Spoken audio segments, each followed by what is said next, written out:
ampalaya, pwede pa? Putulin mo yung ampalaya.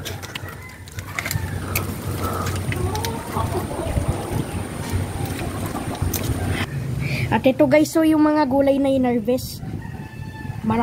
Hi guys! Di ba nagbagyo kanina at habagat? Ngayon, nasira na yung gulayan ni Papa. At i-harvest namin yung nasira na halaman. Sira lahat. Buti nga na lang orange waterfall sa amin. Safe kami naman. Pati mga kamatis. Pero itong mga gulay hindi na. Sira lahat. Malakas kasi hangin nun eh. Yung pepino namumunga na. Nasira. Ang daming bunga oh. I-harvest na lang natin yung lahat ng pwedeng makuha. Ito po Papa, ampalaya. May ampalaya kami dito guys. Ayan oh. Abonitong gulay ni Papa. Ang paraming ang haba pa naman ito. Harvest na natin po. Ito na pinasok ng tubig. Pati yun. Ang dami niya no. Nasira lahat. Pati ito. Puro tubig na. Grabe yung ulan. 72 hours na nagulan.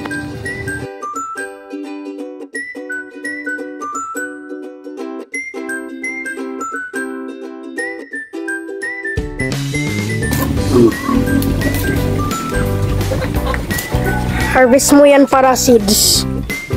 Lalaki. Ito na dito mag-harvest. Yun na yun. Isang pulit. Ayun oh.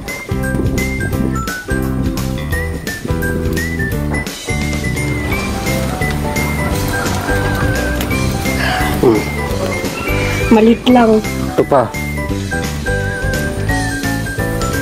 Kasi mabubulok lang rin yan kasi hinampas-hampas ng malakas na hangin. Kabagat. Ito dami oh. Kung ampalaya pwede pa? Putulin mo yung ampalaya.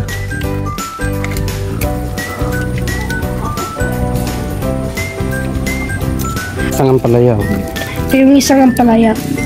Tanggalin mo sa plastic.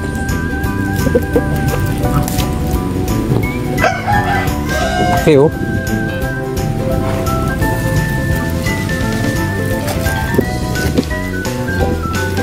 Ewan ko mabuhay pa to, itong mga to.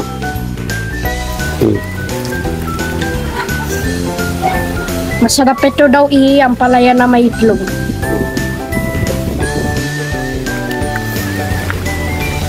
Yan. Dami. Ito pa dito kuya. Dito marami to.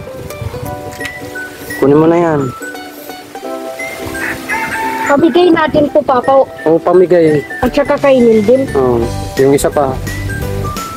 Tandaan lang, maputol mo yung pinakapuno ng ampalaya.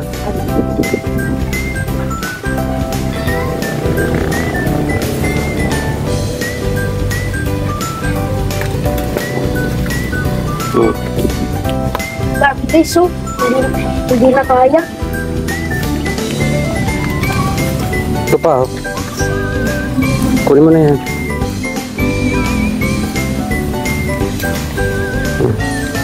Isa pa dun sa baba.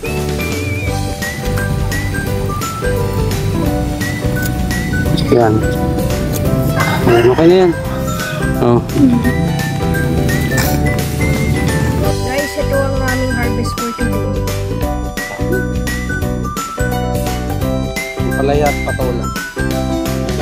Itong sitaw hindi natin alam kung kaya pa. Dito wala na. Ito mga ito hindi nasira.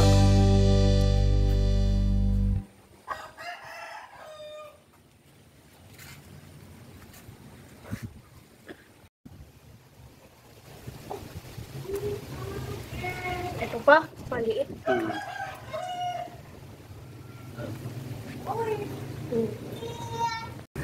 At ito guys, so yung mga gulay na in-harvest.